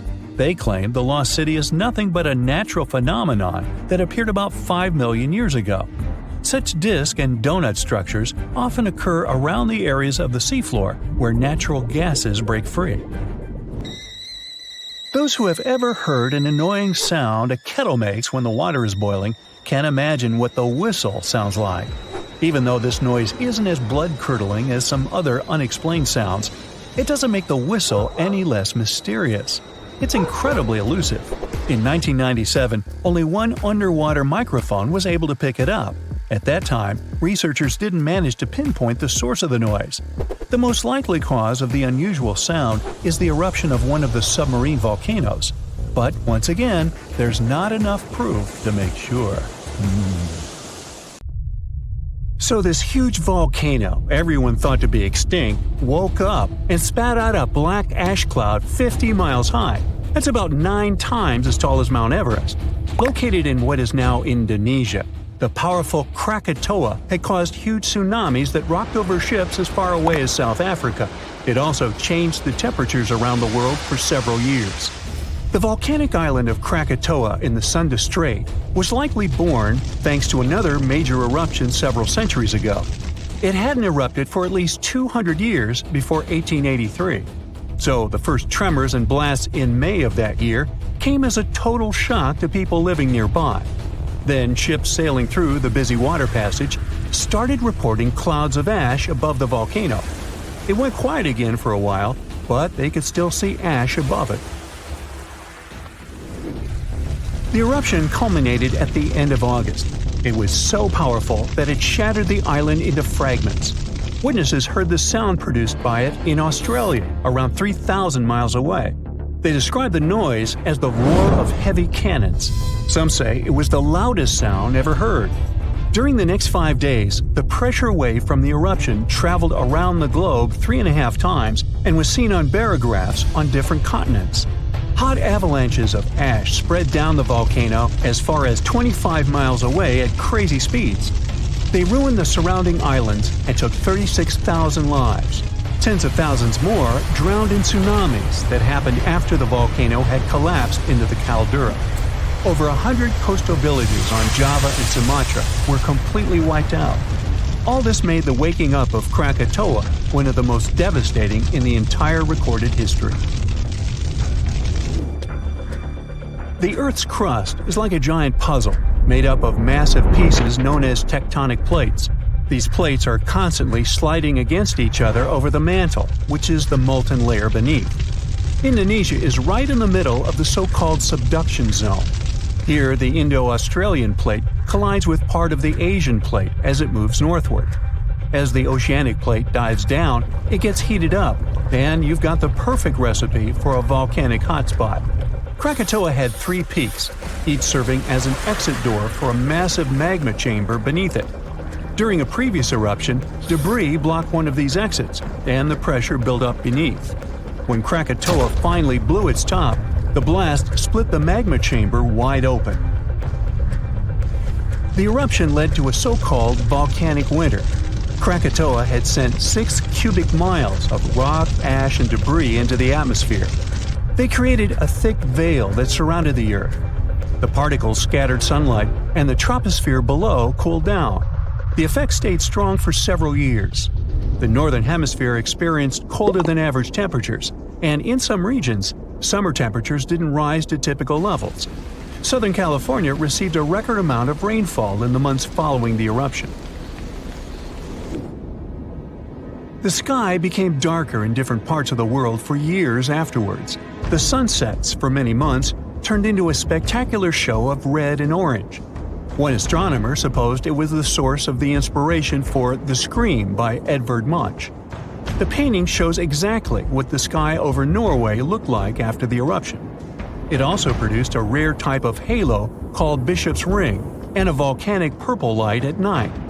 For several years after Krakatoa had blown up, the moon looked blue and sometimes green. That's because some ash clouds were full of particles large enough to scatter red light, only letting other colors pass. Someone even witnessed lavender sun and night-shining clouds. Krakatoa became the first scientifically well-recorded and studied eruption of a volcano. Between the moments the first clouds of ash were seen by a ship passing by and the disastrous eruption, scientists managed to organize geological expeditions. They studied the volcano and gathered samples of volcanic rocks. It became useful for understanding volcanic activity. Krakatoa was sleeping tight until the 1920s, when some locals noticed a column of steam and debris spewing from the collapsed caldera. Within weeks, the rim of a new cone sprang up above sea level. After a year, it was a small island named Child of Krakatoa. It continues to erupt, but fortunately without serious consequences so far. In April of 1815, Mount Tambora unleashed a massive eruption, wreaking havoc on the Indonesian island of Sumbawa. It destroyed homes and claimed 10,000 lives. Another 80,000 perished because of diseases that spread in the aftermath. The following went in history as the year without a summer. Cold, wet conditions wrapped Europe and North America in an unexpected chill. It became the coldest in at least 250 years. In the summer of that year, the temperatures dropped the most. Crops didn't grow, livestock didn't survive, and famine took over Western Europe and North America. New England had snow and terrible frost in the summer months. Food prices went up. Oats for horses became a luxury. Some people say it even inspired the invention of the bicycle in 1817. Scientists used early data and climate models to see if it was all because of the Tambora eruption. They compared the data to similar years. They showed that precipitation was around the same, but the temperatures were much warmer. When they introduced the volcano into the scenario, they got the exact data for the year without summer. They say that a powerful volcanic eruption like that one increases the likelihood of extreme cold by up to 100 times. The explosion of the Toba supervolcano on the island of Sumatra around 74,000 years ago became the Earth's largest volcanic eruption in 28 million years. Parts of Indonesia, India, and a slice of the Indian Ocean got a cozy blanket made up of 6 inches of volcanic debris. It spat out a volume of rock comparable to almost 3 million Empire State Buildings. The crater it had left behind is still seen from space. All the ash and volcanic gases that sprang into the atmosphere because of the eruption partially blocked the sunlight. A severe volcanic winter began and lasted for 6 to 10 years. Some anthropologists see a connection between the Toba eruption and how limited modern humans are when it comes to genetic variety. Around 74,000 years ago, exactly when the Toba erupted, there was a population nosedive. That's why all modern humans trace their roots back to a tiny group of survivors. The Toba catastrophe theory proposes that most early humans in Europe and Asia didn't make it through the post-eruption climate chaos. Instead, a lucky, genetically limited bunch found their safe haven in Africa. But archaeological and paleoclimate records disagree with this theory. Benjamin Black from Rutgers University and his team set out to crack the code and discovered a hidden paradox. Maybe we were peering through the wrong climate lens. They ran 42 different climate model simulations, varying the magnitude of volcanic emissions, time of year of the eruption, background climate state, and eruption column height to see what climate disruptions the Toba eruption might have caused. There was a significant drop in temperatures in the northern hemisphere in the first year after the event, up to 18 degrees Fahrenheit. The southern hemisphere, where the early humans were settling, didn't go through a rough cooling that could have affected them all. The most significant eruptions that can seriously change the world's climatic patterns come from supervolcanoes like Yellowstone or Mount Toba. Luckily, these erupt very rarely, about every 100,000 years or more. Still, climate scientists study volcanic eruptions to understand and explain short periods of cooling in the history of our planet. Every few decades or so, a volcanic eruption lets out a substantial number of particles and gases. Some of them will block enough sunlight to start a brief global cooling period. Nothing like the real volcanic winter, but still felt across the globe. The largest volcanic region on Earth is not in Africa or Japan. but under the ice of Antarctica. Scientists found 138 volcanoes in its western part, and if they decide to go wild, you'll surely notice it.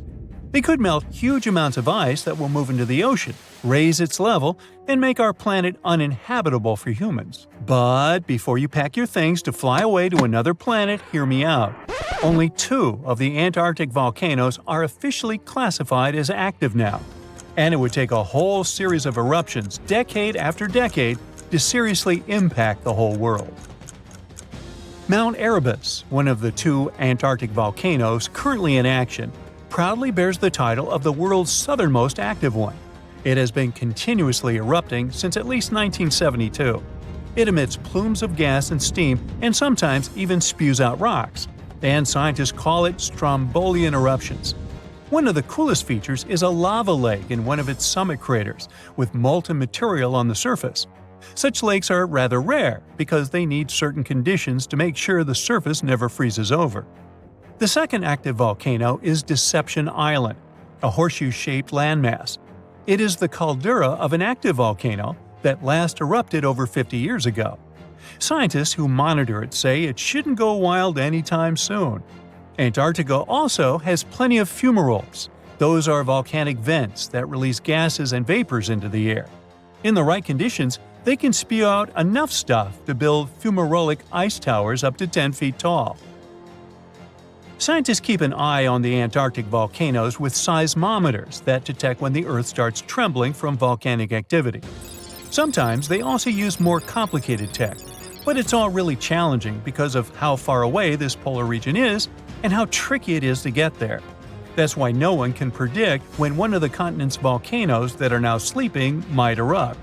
We can guess what this waking up would look like if we analyze the events from nearly 20,000 years ago.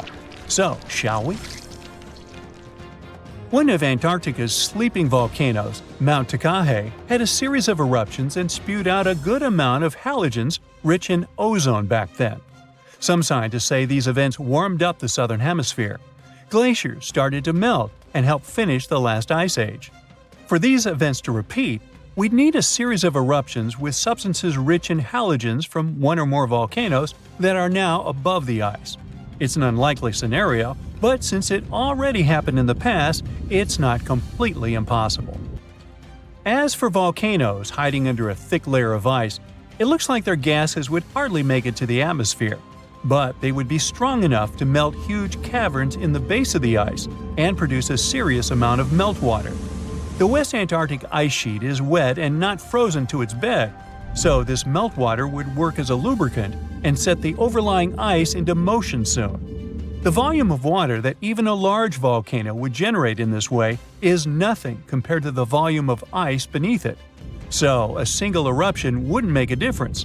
But several volcanoes erupting close to or beneath any of the western Antarctica's big ice streams would. Those ice streams are rivers of ice that take most of the frozen water in Antarctica into the ocean. If they change their speed, then bring unusual amounts of water into the ocean, its level will rise.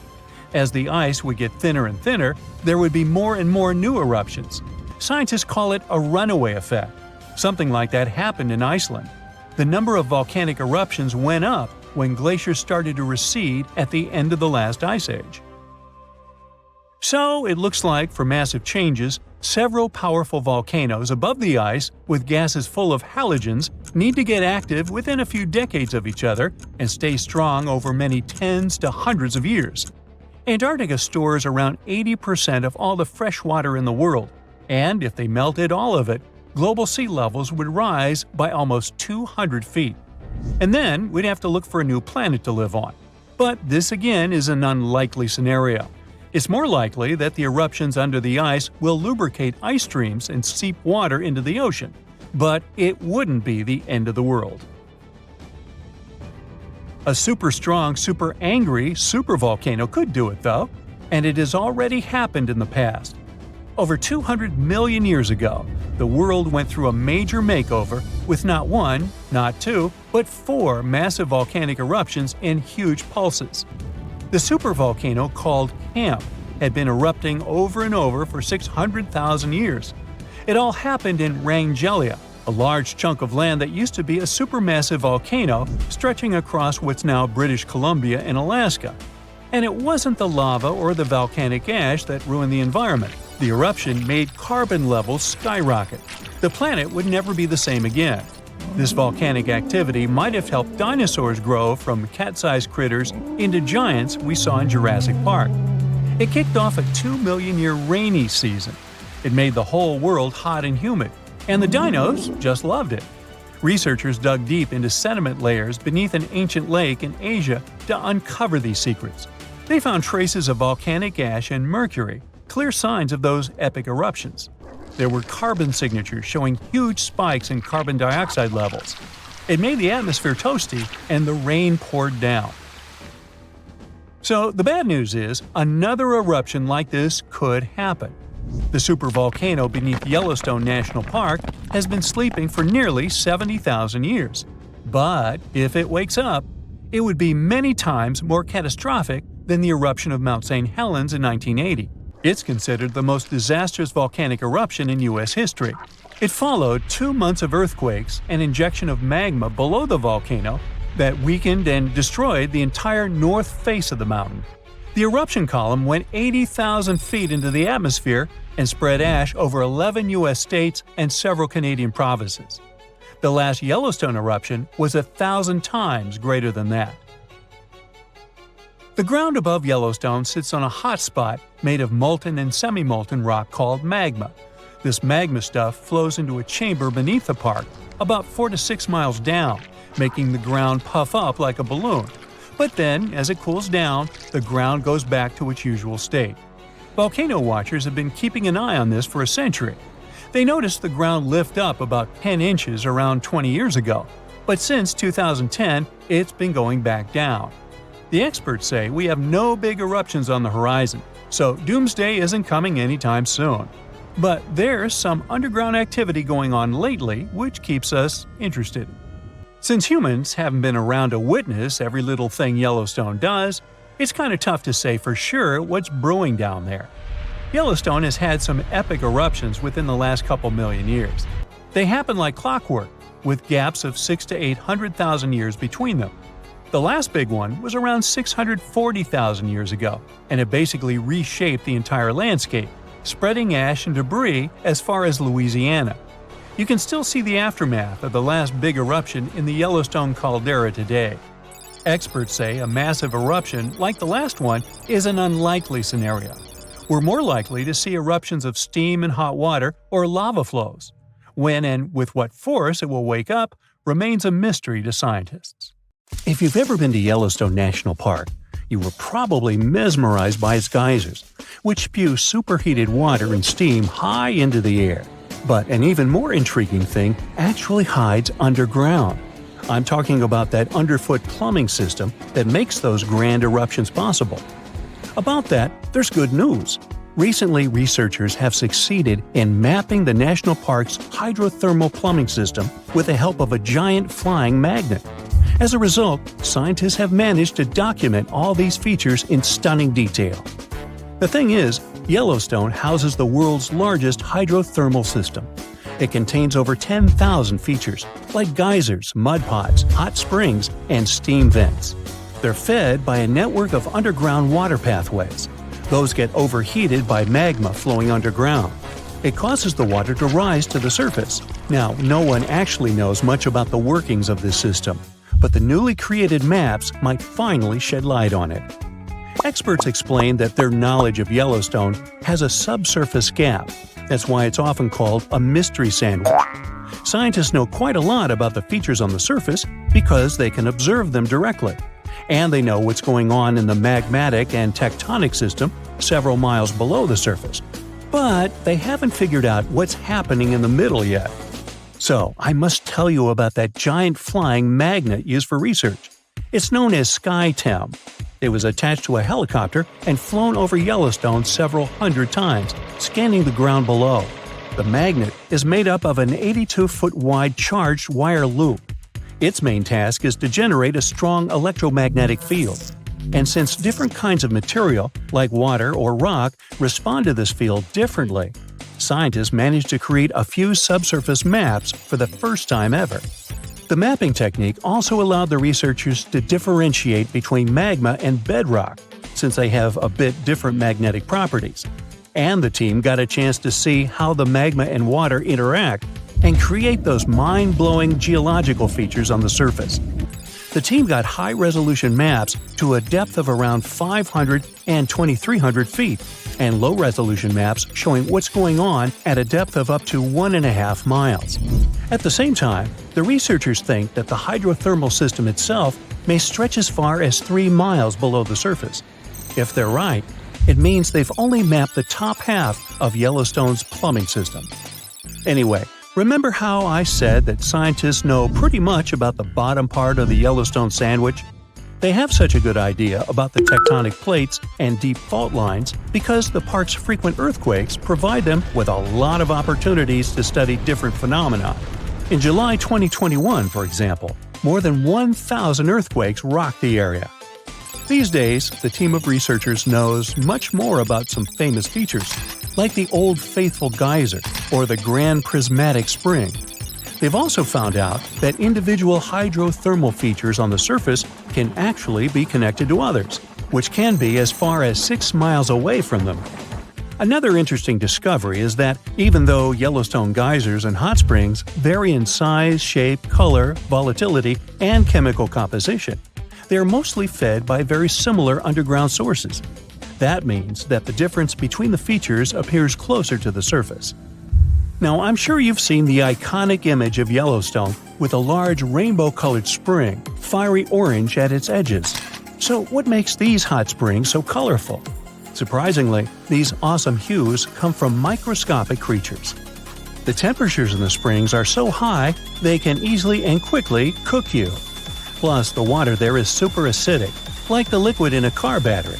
But there are certain types of heat-loving microbes that don't mind these crazy conditions.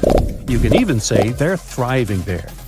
So every ring of a different color is, in most cases, a ring inhabited by different bacteria.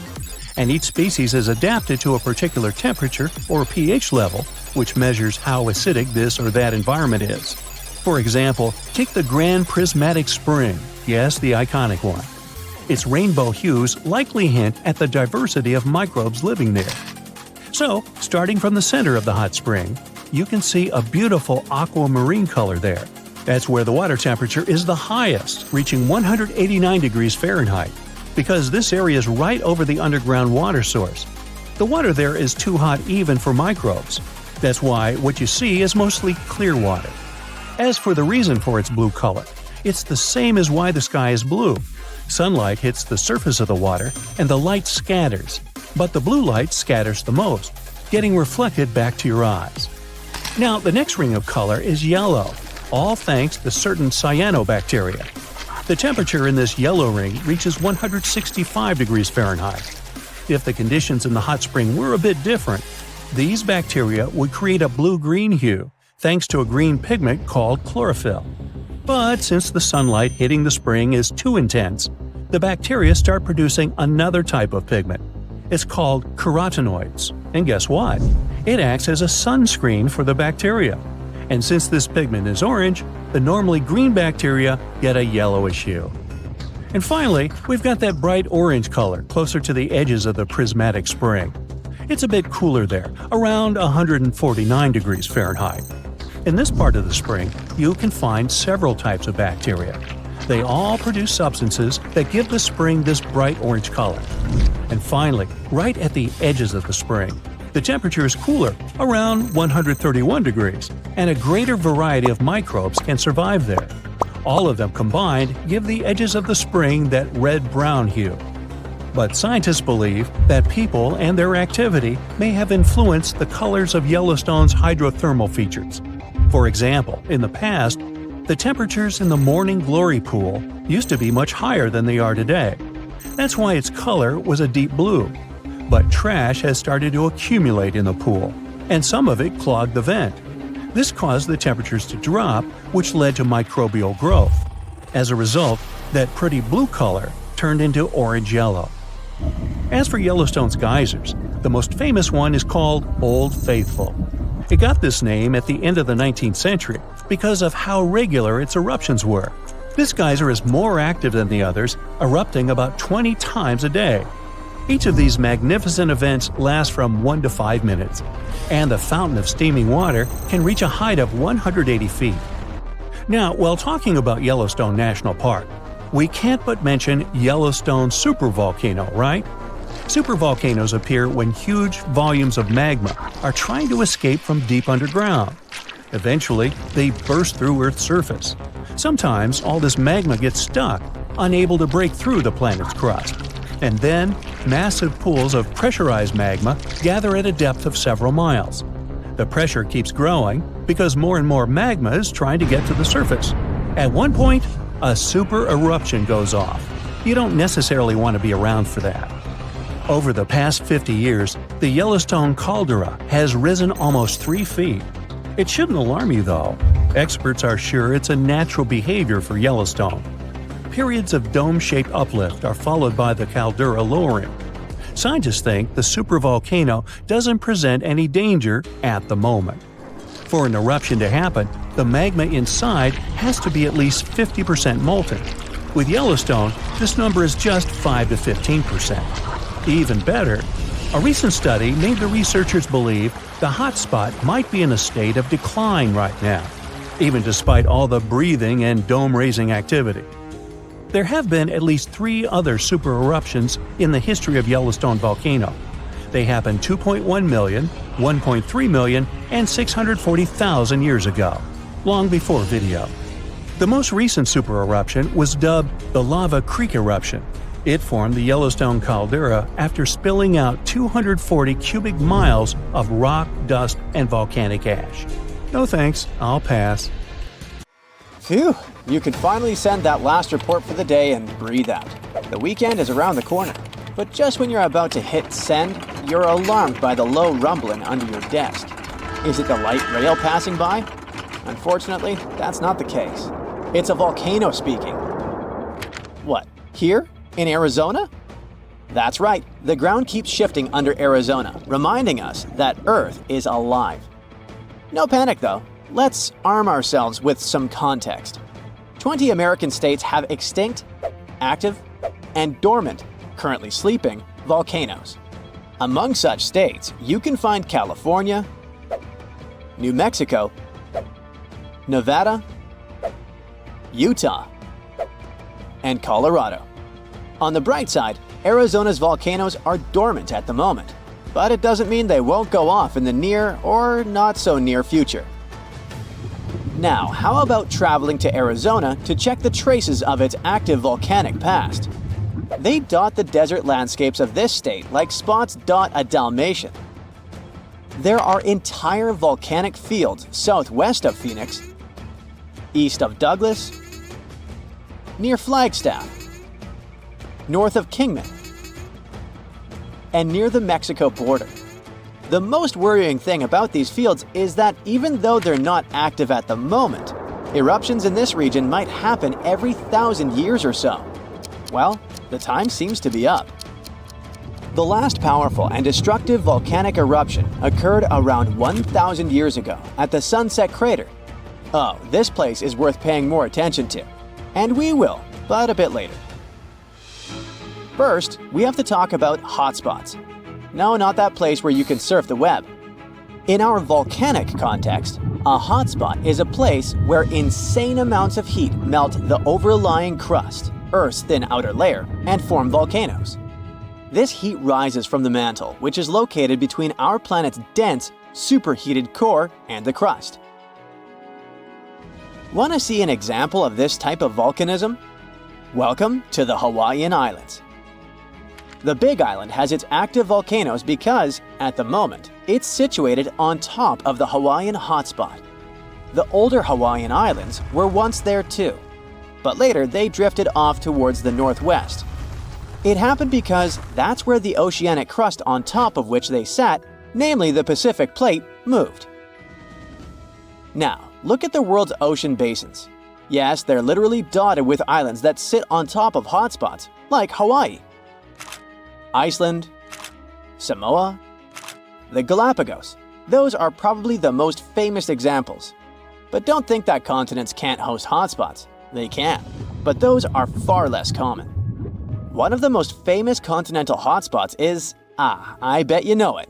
Yep, the one beneath the Yellowstone caldera. By the way, the caldera is a vast volcanic crater, especially one formed as a result of a massive eruption that led to the collapse of the mouth of a volcano. The Yellowstone hotspot is basically the creator of Old Faithful and the rest of the hot springs and mud pots for which the national park is famous. Speaking of Old Faithful, let's make a small detour and pay more attention to this wonder of nature. It's one of the most well-known geysers in the world.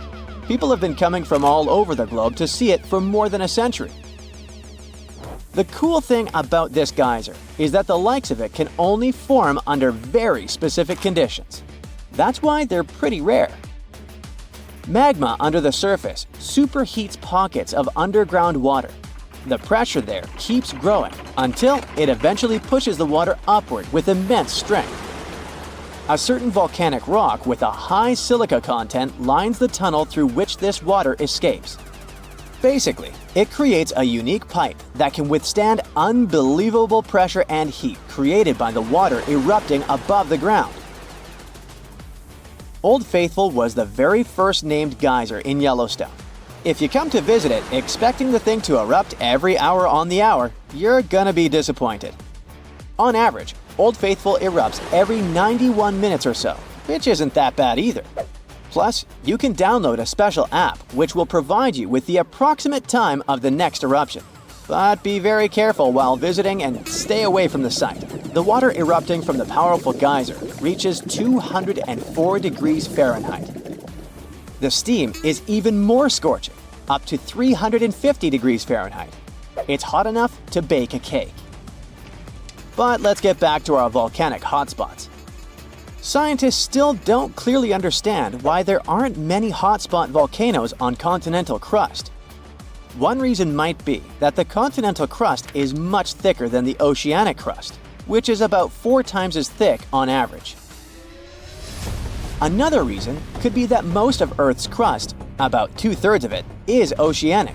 This means that there's less continental crust for hotspots to form under. Now, I bet those of you living in Arizona will appreciate the following info. We'll talk about a volcanic field right in the heart of this state, the San Francisco Volcanic Field.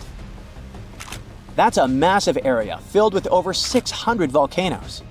Yes, they're mostly small, but it doesn't make them any less impressive. They're scattered across 1,800 square miles in northern Arizona, a giant territory. Interestingly, scientists are still debating about whether this volcanic field is actually sitting on top of a hotspot. But one thing they agree upon, the volcanoes in this area get younger as you move east. And this pattern matches up with the North American plate moving west over what could be a stationary hotspot beneath the surface of our planet. Cool, huh? The volcanic hullabaloo in that area started around 6 million years ago. So, in geological terms, it's relatively young. As for the most recent eruption, it happened less than 1,000 years ago.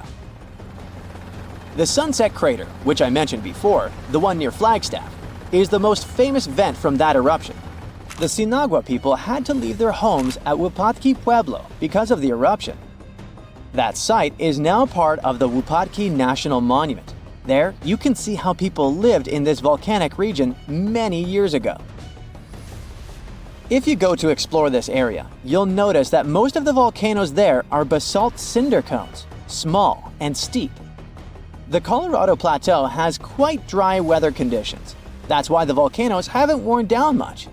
Some of the best examples of those cones, like this one, called the SP crater, still look like they appeared yesterday.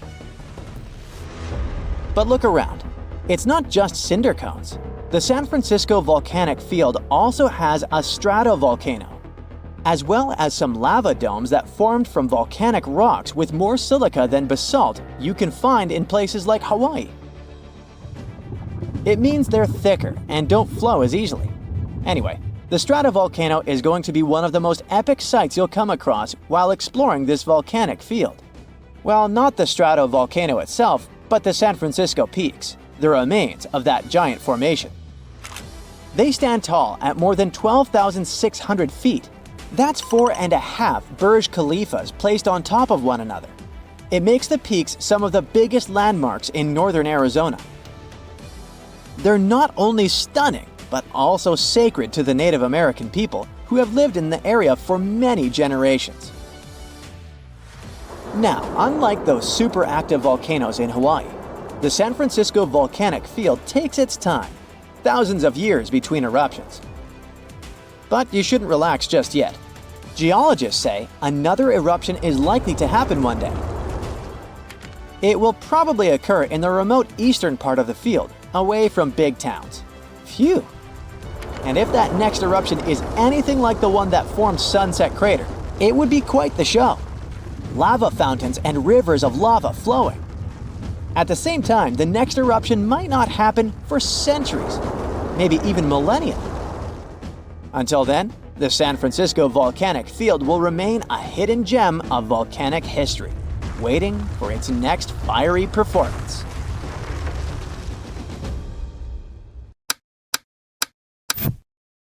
A huge power outage hit Spain, Portugal, and parts of southwest France all at once, leaving millions of people without electricity. It happened on Monday morning, April 28, 2025, and caused lots of problems.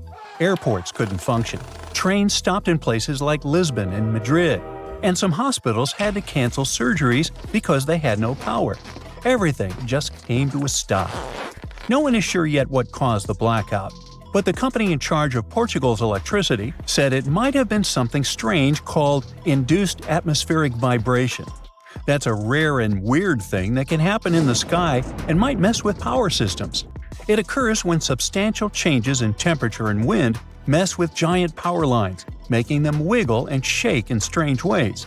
These wobbles can confuse the power system and cause big problems.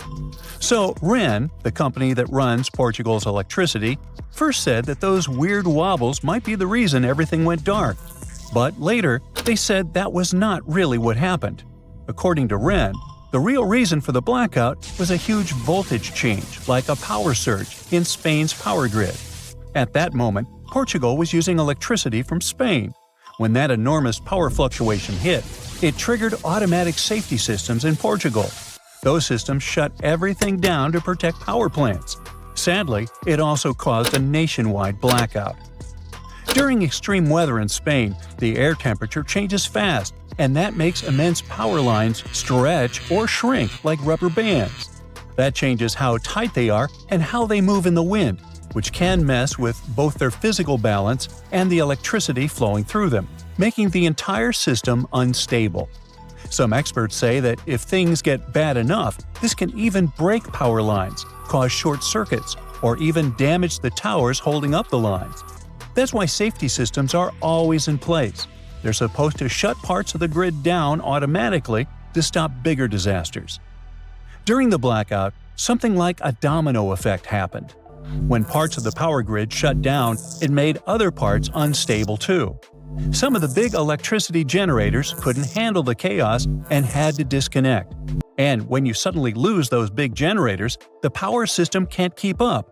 It's something like too many people needing electricity, but not enough of it being made. It can cause even more blackouts to spread fast. Nobody knows exactly what started the blackout. Some people wondered if it might have been a cyber attack, like someone messing with the system on purpose through computers. But officials from Spain and the European Commission said that there was no proof of that. Spain's electricity company made it clear. Cyber attack? Nope, that's not the problem. Still, one big reason so many places were hit is because Europe's power grids are all connected like one big web. Usually, that's a good thing, since if one country has a problem, another can help by sharing electricity. At the same time, everything has to stay super balanced. The amount of electricity being made must match how many people are using it.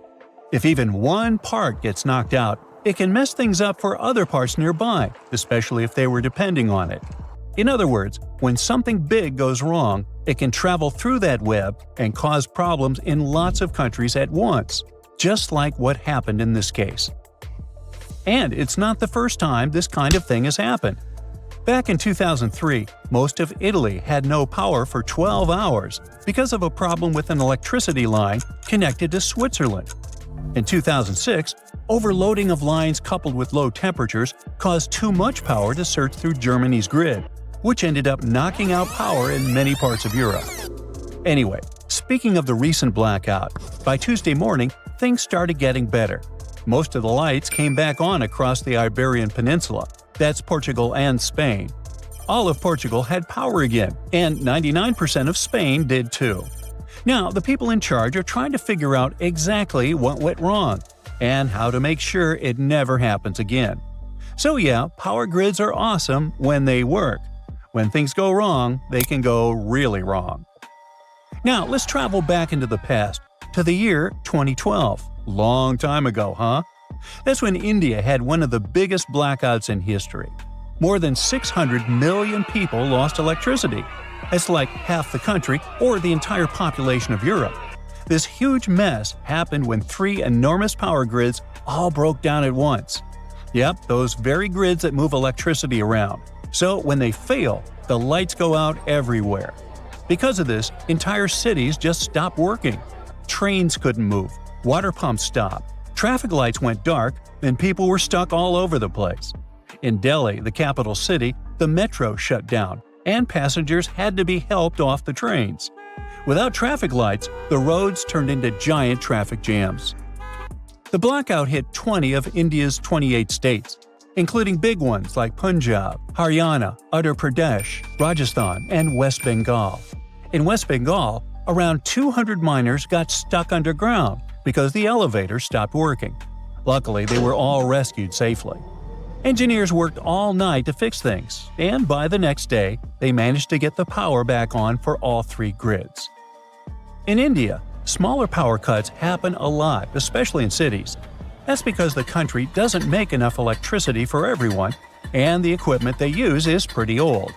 But a full grid collapse like this is rare.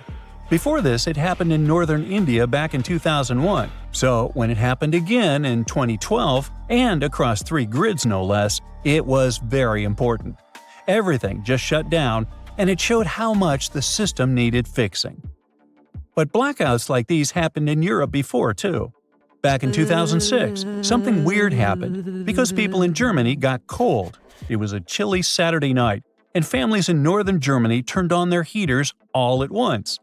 This sudden spike in energy use put a huge load on the power grid. To make things worse, one major power cable had been turned off for a bit so a ship could pass under it. Ooh, talk about bad timing. The grid couldn't handle everything, and it started breaking down. First, Western Germany had blackouts. Then, things started going wrong in France, where even the big French power company, EDF, couldn't keep up with demand. Before long, power was going out in Paris, its suburbs, and other parts of the country. Then the trouble spread to Italy, Spain, and Belgium, and even Morocco. Millions of homes were left without power. In France alone, about 5 million people were left in the dark. Trains stopped running, and fire crews got loads of calls from people stuck in elevators. One of the people in charge said the whole thing started falling apart like a house of cards. Country after country started pulling power from France, which only made things worse. To stop a total blackout across all of Europe, they had to shut down some electricity for a short while on purpose. Over in Italy, the lights went out in both northern and southern regions. This country often imports electricity from other places, so it got hit hard. A few years earlier, in 2003, most of Italy had gone dark during another big blackout. Belgium had its own problems, while Spain saw power cuts in some of their larger cities. Even trains and high-speed rail had to stop in some places. It all started because too many people needed electricity at the same time, and the European power network couldn't keep up. Experts later said that the whole thing showed just how badly Europe needed to update and fix its old electricity systems to stop something like this